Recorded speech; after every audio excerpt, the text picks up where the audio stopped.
Okay, it is, what day is it? It is Wednesday, and over here is a very interesting man who has just lost his 2 front teeth. Okay, let me think here. Well, right before dinner, I was yanking on my tooth and I pulled it out. I fell in love with this kid from the moment I set eyes on him. We knew from the very early years of his life that he was going to be different. He was going to be out of the box. He loved beauty and drama and art. Today you will be hearing a few very famous lines from Romeo and Juliet. Sometimes I would come home and find him doing the most amazing things for a 5-year-old. He would be on the floor and doing an art project, creating a portrait of the Virgin Mary in the Cubist style like Picasso. And it was about that time, too, that he began to ask me some really profound questions about life and its meaning and about God. He used to call me at my office and say something my rocket scientist father used to say to me when I was a little boy. Hey, Dad, you want to have an intellectual conversation? Growing up, my dad was my hero.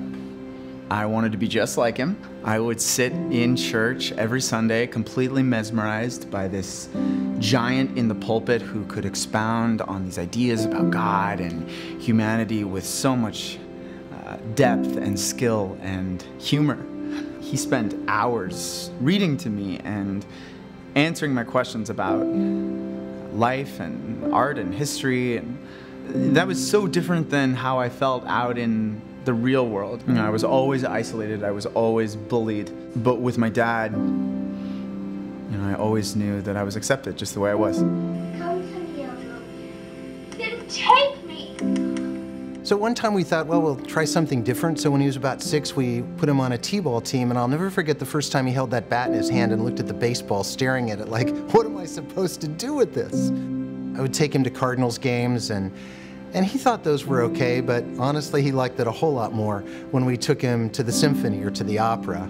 Those were wonderful things, and they were the kind of things that made Drew really cool to me and Robin, but honestly, those were also the things that often made him unintelligible and an outcast to his male peers.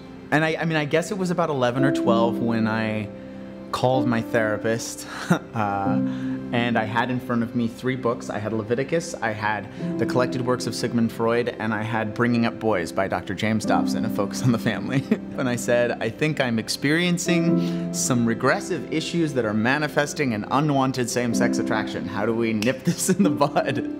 You know, because I was a zealous Christian boy. I wanted to please God with my life, and I knew that these feelings were wrong. I knew these feelings would send me to hell. So I spent the next 5 years in and out of ex-gay conversion therapy, doing everything they told me to do in order to get rid of these feelings. And if you spend enough of your teenage years suppressing who you are and how you feel, the anger and the resentment over that, eventually it explodes. We found ourselves caught between our religious and moral convictions and our love for our son and our understanding of his pain. So when I was 18, I ran as far and as fast as I could away from my family and how I was raised. And I went to New York City for 5 years. And I had a life that was, on the outside, very successful and very glamorous. But internally, the rift between me and my parents was a huge source of pain and also anger, a lot of anger. I was really angry for a long, long time. I think we did some things right, but I think we made some mistakes as well. And over the last few years, I've really needed to come to the point of asking Drew to forgive me for some of the mistakes I made that caused him pain. And I had so many friends in New York City who just didn't understand why do you still keep a connection to your parents? You don't need them, screw them. But I knew who my dad was. Neither of us could ever really give up, even when times were really, really, really hard. We've just come to understand that love and time and forgiveness brings healing. My dad and I were able to preserve our relationship, actually to even strengthen it and deepen it in the midst of our totally conflicting worldviews. But that's not common. In most cases, in a conservative religious family, be it evangelical, Mormon, Jehovah's Witness, Muslim, Catholic, it doesn't matter. If a kid comes out as gay, the relationship between the parent and the kid is over. 1.5 million kids go homeless in America every single year.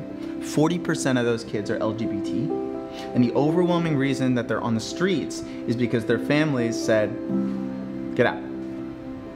When Drew came out, that's when I figured I needed to come out too, as an evangelical theologian with a gay son who had left the faith. And in the years since that, one of the things that's often happened with me is that I found myself sitting in my office with students from the Christian university where I teach, and I would have a young man or a young woman sitting across with me who really loved Jesus, and yet they had their own gay or transgender story to tell me.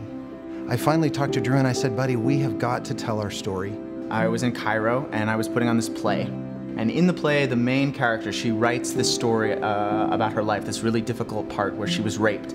And she writes it into a book that gets published. Even though she knows it's going to be really hard, she does it because she believes that sharing her story could give a voice to other people who've had the same experience and can't talk about it.